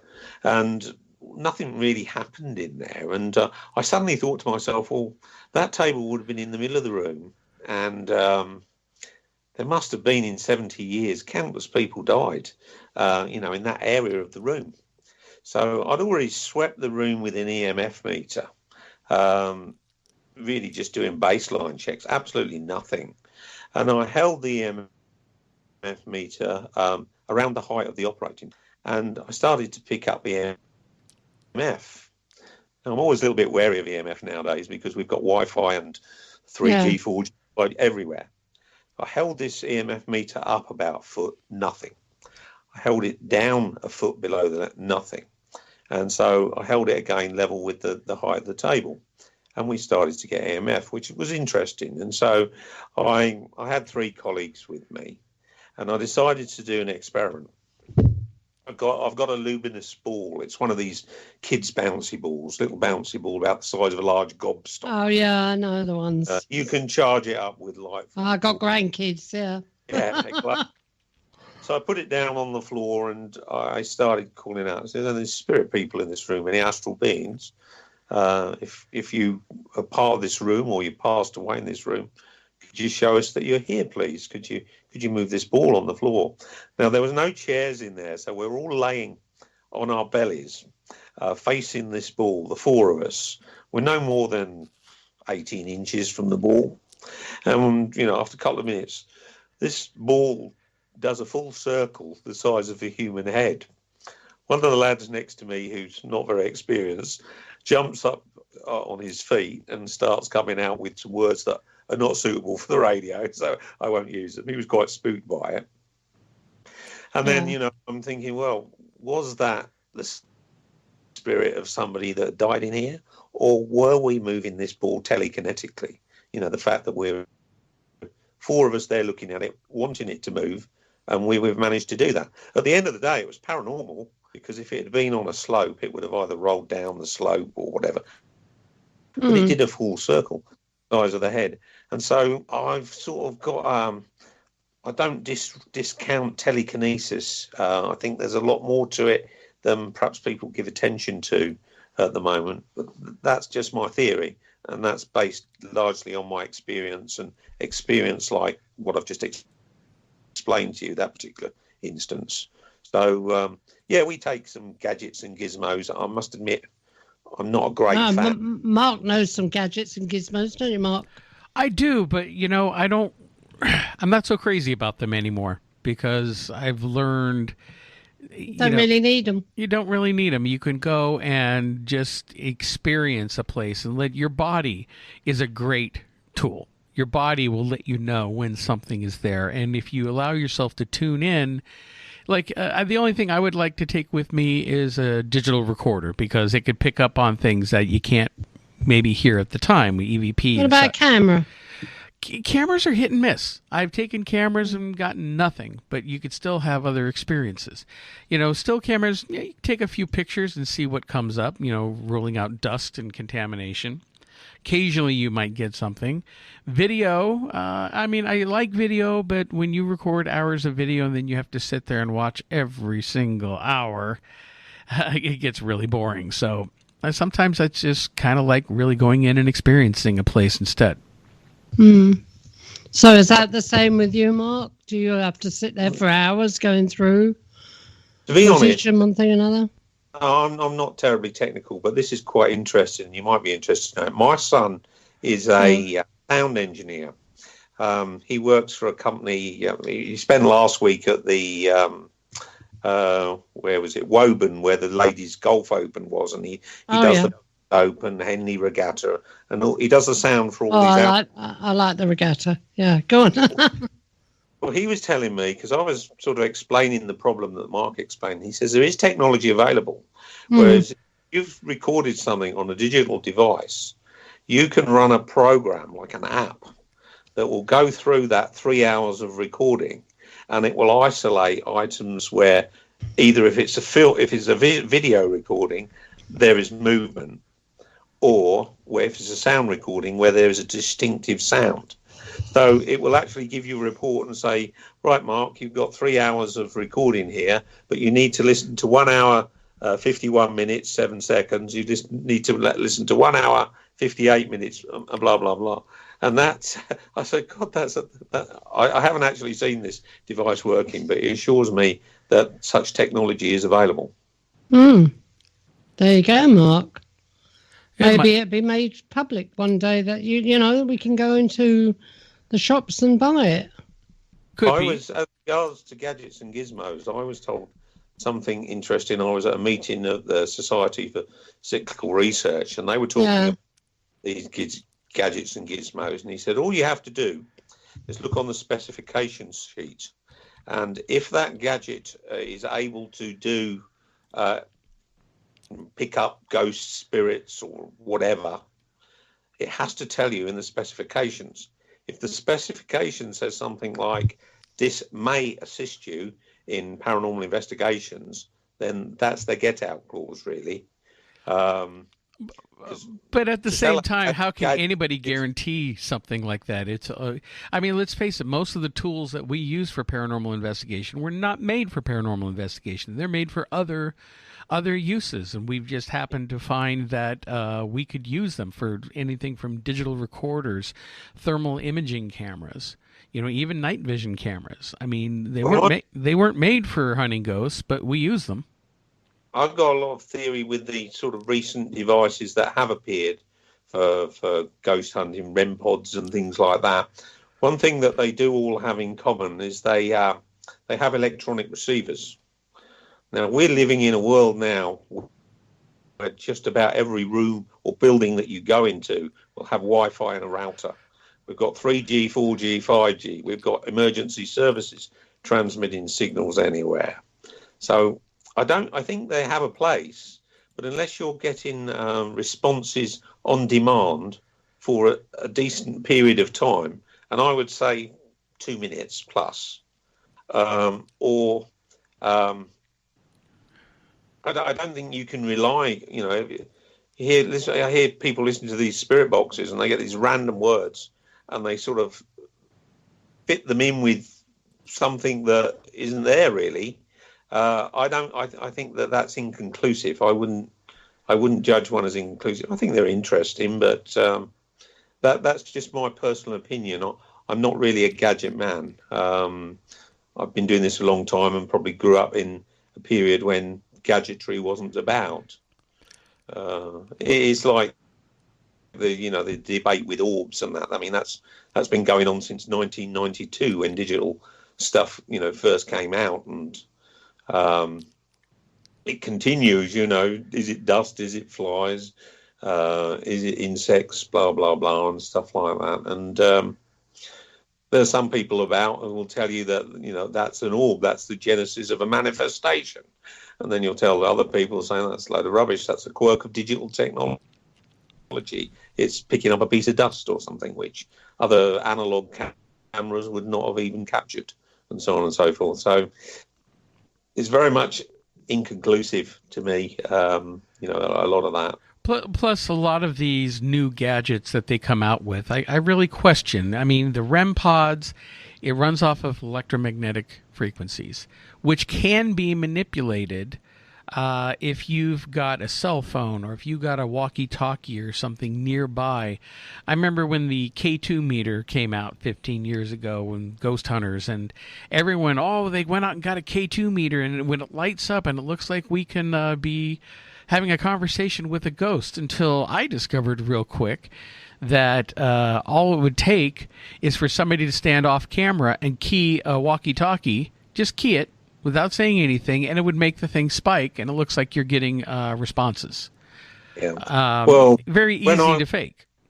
When I was first doing paranormal investigations, I remember actually when the EMF meters first came out, and Wi-Fi was around, but it wasn't as as available everywhere as it is now, and you could get into a situation, when we went into a place, all mobile phones are switched off, any electrical devices that can be switched off were switched off, but now, even if you've got every electrical device switched off in the building, next door they've got their Wi-Fi on, their router and stuff, you could receive signals that are bogus. So I sort of think now that, if you're interacting something and you're getting responses on demand, and that's for a period of time, then that's harder to accept that could possibly be a rogue signal. That's just my take on it. And,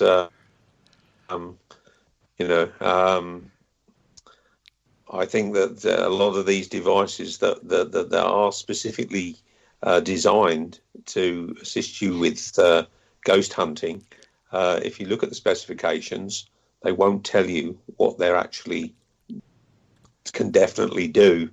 They'll say in the specifications may assist or may be of help and so on, and that's their sort of cop-out, really. A bit like these paranormal TV programs that sort of in the credits at the end say this program is for entertainment purposes only. Yeah. It's a way of getting around. Yeah, it's their disclaimer, isn't it? Yeah. Yeah. Well, Mark, we're coming up on the end of the show here. The time has really flown. Okay. So 2 things. The book Haunted History of Huntingdonshire. Where can people get a hold of your book? Well, there's a Kindle version of it available on Amazon, and there is the book's website has got a link to the publisher. It's a huge book. It's A4 size. It's 108,000 words, and as I've mentioned, there's 300 photographs and illustrations in there.